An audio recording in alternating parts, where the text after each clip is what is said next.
بسم اللہ الرحمن الرحیم۔ برادران اسلام السلام علیکم ورحمۃ اللہ وبرکاتہ۔ گزشتہ دن میں نے ختم نبوت کے حوالے سے چند سوالات کیے تھے آپ حضرات سے۔ بعض احباب نے درست جوابات دیے، بعض نے ایسے جوابات دیے کہ آدھا حصہ درست اور آدھا حصہ غلط۔ بہرحال 1953 میں تحریک تحفظ ختم نبوت کی قیادت امیر شریعت مولانا سید عطا اللہ شاہ بخاری رحمۃ اللہ علیہ نے کی، اور تحریک تحفظ ختم نبوت 1974 کی قیادت محدث العصر علامہ سید محمد یوسف بنوری رحمۃ اللہ علیہ نے کی۔ 1953 کی تحریک ختم نبوت میں تمام مکاتب فکر علماء نے کلیدی کردار ادا کیا ہے۔ اسی طریقے پر 1974 کی جو ختم نبوت تحریک ہے، اس میں بھی تمام مکاتب فکر نے کلیدی کردار ادا کیا ہے۔ لیکن اگر تعصب اور ہٹ درمی کو ایک سائٹ پر پس پش رکھا جائے تو 1974 کی تحریک کی کامیابی کا صحرا اسلامی جمعیت طلبہ کے سروں پر جاتا ہے، اس لیے کہ 29 مئی 1974 کو نشتر میڈیکل کالج ملتان کے اسٹوڈنٹس جو کہ اسلامی جمعیت طلبہ کے لڑکے تھے، انہوں نے قادیانی غنڈہ گردی کا مقابلہ کیا، اور جس کے نتیجے میں پھر ملک بھر میں تحریک چلی۔ کردار سب کا ہے، دیوبندیوں کا، بریلویوں کا، اہل حدیثوں کا، پوری امت کا کردار ہے۔ میں کسی بھی گروہ کے کردار کا انکار نہیں کر رہا، لیکن بہرحال اسلامی جمعیت طلبہ کے اسٹوڈنٹس کی قربانی کو سنہری حروف سے لکھا جائے گا اور اس کا تذکرہ بھی کیا جانا چاہیے۔ آج کے اس پیغام میں چند باتیں آپ کو قادیانی مسئلہ کے حوالے سے عرض کرنا چاہوں گا۔ قادیانی مسئلہ مولانا مودودی رحمۃ اللہ علیہ کا ایک چھوٹا سا پمفلٹ ہے، 32 صفحات ہیں تقریباً۔ ابھی بڑی کتاب کی شکل میں بھی وہ چھپی ہے، جس میں عدالتی کارروائیاں بھی ہیں، ورنہ بنیادی طور پر یہ ایک چھوٹا سا رسالہ ہے قادیانی مسئلہ، 32 صفحات ہیں۔ اس کے ساتھ جو عدالتی کارروائیاں شائع میں تو ایک بڑی کتاب بنی ہے، لیکن بنیادی طور پر یہ چھوٹا سا رسالہ ہے۔ یہ چھوٹا سا رسالہ جب 1953 میں مولانا مودودی رحمۃ اللہ علیہ نے شائع کیا اور ہزاروں کی تعداد میں اس کو تقسیم کروایا تو قادیانی ایوانوں میں کلبلی مچی، اور تاریخ احمدیت میں، جیسا کہ میں پہلے بھی عرض کر چکا ہوں، تحریک احمدیت میں یہ تاریخ احمدیت ہے جلد نمبر 16۔ اس میں چند حوالے میں آپ کی خدمت میں آج عرض کروں گا، اس کے بعد پھر میں کچھ ساتھیوں نے سوالات کیے ہیں، اس سلسلے میں آپ کی خدمت میں کچھ باتیں پیش کروں گا۔ یہ تاریخ احمدیت جلد نمبر 16 اور صفحہ 244 پر مرزا قادیانی کا بیٹا محمود احمد گورنر پنجاب کے نام خط لکھتا ہے، اور 20 مارچ 1953 کو، جس میں من جملہ دیگر باتوں میں سے چند سطور یہ بھی ہیں کہ بالخصوص جبکہ جماعت اسلامی کے مولوی مودودی صاحب جیسے جارح افراد پہلے سے بھی زیادہ جوش و خروش سے جماعت احمدیہ کے خلاف لٹریچر تقسیم کرنے میں مصروف ہیں۔ یہ کون سا لٹریچر تھا جو مولانا مودودی رحمۃ اللہ علیہ جارح بھی بنے جس کی وجہ سے، اور جوش و خروش سے جو لٹریچر تقسیم کیا جا رہا تھا، یہ کون سا لٹریچر تھا؟ یہ قادیانی مسئلہ تھا۔ چنانچہ اس سلسلے میں 200 صفحہ نمبر 366 اسی کتاب میں درج ہے کہ مولانا سید ابو الاعلیٰ صاحب مودودی نے عین فسادات پنجاب کے دوران اپنے مضمون قادیانی مسئلہ کو پہلے ترجمان القرآن میں اور پھر مستقل رسالہ کی شکل میں لاکھوں کی تعداد میں شائع کیا تھا۔ تحقیقاتی عدالت میں یہ رسالہ بھی زیر بحث آیا، اور مودودی صاحب اور ان کی جماعت نے اسی کی بنیاد پر تحریری و تقریری بیانات عدالت میں دیے۔ ویسے بھی ملک کے ایک طبقہ پر اس نے ایسا گہرا اثر ڈالا کہ احمدیت کے خلاف نفرت و حقارت کی خلیج وسیع سے وسیع تر ہو گئی۔ قادیانی مسئلہ کی جو افادیت ہے، کہتے ہیں کہ فضیلت وہ ہے کہ جس کی گواہی دشمن دے۔ دشمن یہ گواہی دے رہا ہے کہ مولانا مودودی رحمۃ اللہ علیہ کے اس رسالے کا نتیجہ یہ تھا کہ اس نے ملک کے ایک طبقے پر ایسا گہرا اثر ڈالا کہ احمدیت کے خلاف نفرت و حقارت کی خلیج وسیع سے وسیع تر ہو گئی۔ یہ قادیانی مسئلہ اسی طریقے پر صفحہ نمبر 367 پر درج ہے کہ مولانا مودودی صاحب نے قادیانی مسئلہ لکھ کر ملک میں خطرناک تفرقہ اور انتشار پھیلانے کی کوشش کی۔ خونی ملا کے حوالے سے میں نے ایک سوال کل یہ کیا تھا کہ قادیانیوں نے کن کن علماء کو خونی ملا قرار دیا ہے، تو یہ صفحہ 391 پر 90 اور 91 پر یہ لکھتا ہے کہ کیا آپ نے الفضل کے 15 جولائی 1952 کے شمارہ میں ایک مقالہ افتتاحیہ جو خونی ملا کے آخری دن کے عنوان سے شائع ہوا دیکھا ہے، جس میں مندرجہ ذیل الفاظ آتے ہیں؟ یہ وکیل ان سے سوال کر رہا ہے قادیانیوں سے۔ اس کا جواب یہ دیا جا رہا ہے کہ ہاں، آخری وقت آ پہنچا ہے ان تمام علماء حق کے خون کا بدلہ لینے کا جن کو شروع سے یہ خونی ملا قتل کرواتے آئے ہیں۔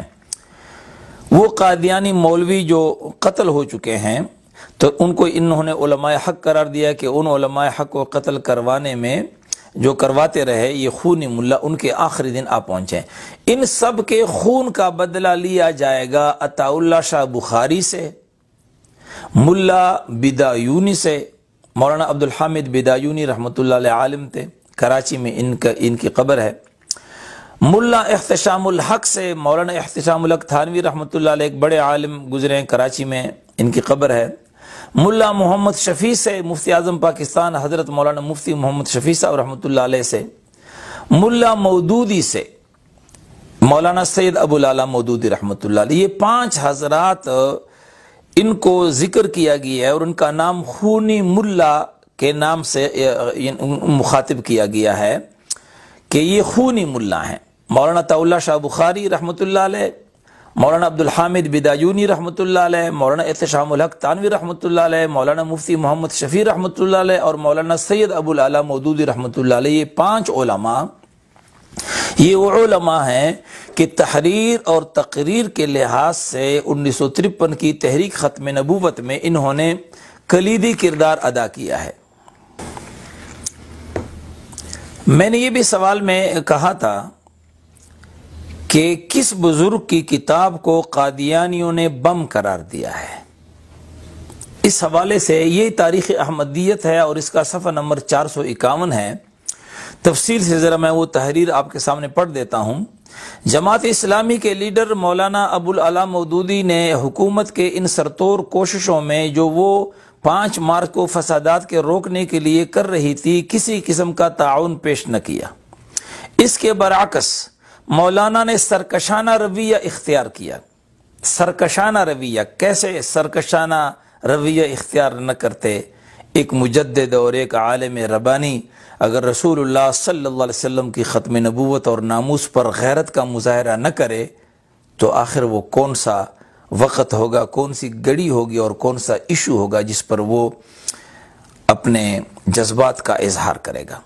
تو لکھا ہے کہ مولانا نے سرکشانہ رویہ اختیار کیا، تمام واقعات کا الزام حکومت پر عائد کیا اور فسادی عناصر کو تشدد کا شکار کہہ کر ان سے عام ہمدردی پیدا کرنے کی کوشش کی۔ گورنمنٹ ہاؤس میں انہوں نے جو رویہ اختیار کیا اس کے متعلق جو شہادت پیش ہوئی ہے اس سے ہم یہی اثر قبول کر سکتے ہیں کہ وہ پورے نظام حکومت کے انہدام کی توقع کر رہے تھے اور حکومت کی متوقع پریشانی پر بغلیں بجا رہے تھے۔ اس نے ان فسادات کو فرو کرنے کے لیے جو نہایت سرعت سے نہایت تشویش انگیز صورت اختیار کر رہے تھے قوت کا استعمال کیا۔ سید فردوس شاہ کو 4 کی شام کو ایک غضبناک ہجوم نے مسجد وزیر خان کے اندر یا باہر قتل کر دیا۔ یہ کوئی قادیانی تھا سید فردوس شاہ جسے لوگوں نے قتل کیا، اندر یا باہر قتل کر دیا۔ یہ بعد میں ہونے والے واقعات کا محض ایک پیش خیمہ تھا، لیکن اس حادثے کے بعد جماعت اسلامی نے نہ اظہار تأسف کیا اور نہ اس وحشیانہ قتل کی مذمت میں ایک لفظ کہا، بلکہ اس کے برعکس اس جماعت کے بانی نے یعنی مولانا سید ابوالعلا مودودی رحمۃ اللہ علیہ نے آگ اور خون کے اس ہولناک ہنگامے کے درمیان قادیانی مسئلہ کا بم پھینک دیا۔ قادیانی مسئلہ کا بم پھینک دیا۔ قادیانیوں نے اس چھوٹے سے رسالے کو بم قرار دیا ہے۔ میرے دوستوں اور بھائیوں، میں جس وقت جماعت اسلامی میں نہیں تھا اور مولانا مودودی رحمۃ اللہ علیہ کے شدید ناقدین میں سے تھا، اس وقت میں نے یہ رسالہ پڑھا تھا۔ یہ تو مجھے پتہ نہیں تھا کہ اس رسالے کی پاداش میں مولانا مودودی رحمۃ اللہ علیہ گرفتار کیے گئے اور آپ پر سزائے موت کا حکم کیا گیا۔ یہ تفصیلات تو مجھے اس وقت معلوم نہیں تھی، لیکن بہرحال یہ رسالہ اور سورہ احزاب کا جو ضمیمہ مولانا نے لکھا ہے تفہیم القرآن میں، جس کو ہم نے باقاعدہ رسالے کی شکل میں شائع کیا ہے، ان دونوں کو میں نے پڑھا۔ مولانا مودودی رحمۃ اللہ علیہ کا سخت مخالف ہونے کے باوجود جب میں نے یہ دونوں رسالے پڑھے تو میں نے یہ فیصلہ کیا کہ یہ ایک ایسی لاجواب تحریر ہے مولانا مودودی رحمۃ اللہ علیہ کو کہ اس کو میں ہزاروں کی تعداد میں شائع کروا کے تقسیم کرواؤں گا۔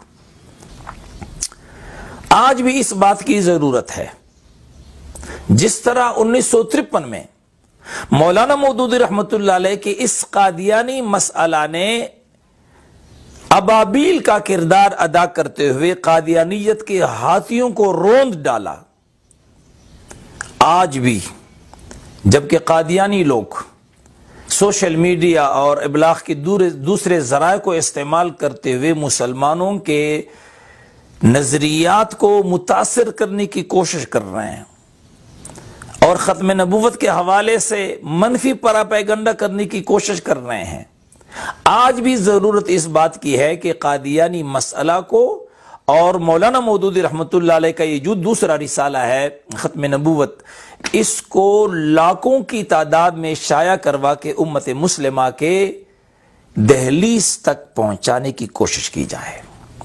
یہ ہماری کوشش ہوگی۔ باقی دنیا میں ایسے لوگ بھی ہوں گے جو خدا کو نہیں مانتے ہوں گے، ایسے لوگ بھی ہوں گے جو محمد الرسول اللہ کو سرے سے نبی نہیں مانتے ہوں گے، ایسے لوگ بھی ہوں گے جو آپ علیہ السلام کی ختم نبوت کا انکار کرتے ہوں گے۔ یہ تو سلسلہ چلتا رہے گا، لیکن ہماری کوشش یہ ہوگی کہ ہم حت الوسع حت الامکان آپ صلی اللہ علیہ وسلم کی عزت و آبرو اور عقیدہ ختم نبوت کی حفاظت کے لیے بھرپور کوشش کریں گے۔ اس سلسلے میں پوری امت کی یہ ذمہ داری ہے کہ وہ کردار ادا کرے، لیکن مولانا سید ابوالعلا مودودی رحمۃ اللہ علیہ کے جو رفقا ہیں، آپ کے ہم سفر ہیں، ان پر یہ ذمہ داری زیادہ عائد ہوتی ہے، اس لیے کہ آپ لوگ کسی مخصوص زاویے سے نہیں سوچتے، کسی مخصوص مسلک اور مکتب فکر کے آئینے میں آپ نہیں دیکھتے، بلکہ آپ اسلام کے داعی اور مبلغ کی حیثیت سے پوری امت کو قادیانیت کی دلدل سے بچانے کی کوشش کریں، فکر کریں، اور آپ ہی یہ کر سکتے ہیں۔ یہ آپ کے لیے ممکن ہے، آپ یہ کر سکتے ہیں۔ ہم اور آپ مل کر کے انشاءاللہ تعالی ختم نبوت کا انقلاب برپا کریں گے۔ شکریہ، والسلام علیکم ورحمۃ اللہ وبرکاتہ۔